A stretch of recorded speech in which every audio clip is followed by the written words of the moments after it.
Ayan na, parating na oh. Sasakay na tayo. Salubong sila, no? Teka, gilid-gilid tayo ng konti kasi baka mahagip tayo. Yan, sasakay tayo dyan at pupunta ako ng Lipa Baracelo. Ayan na. Sakay na tayo.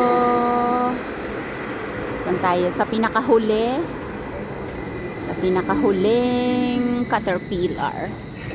Oh, doon na sa pinakahuli para baka walang gaanong sakay dito sa hulihan. Dito sasakay tayo. Ayan. Oh, walang ang gaanong sakay dito sa hulihan. So dito sasakay ang Reynake. Ngangabi. Sayan. Okay. Papunta na tayo ng work. Ayan. Bababa tayo ng Lipa Baracelo.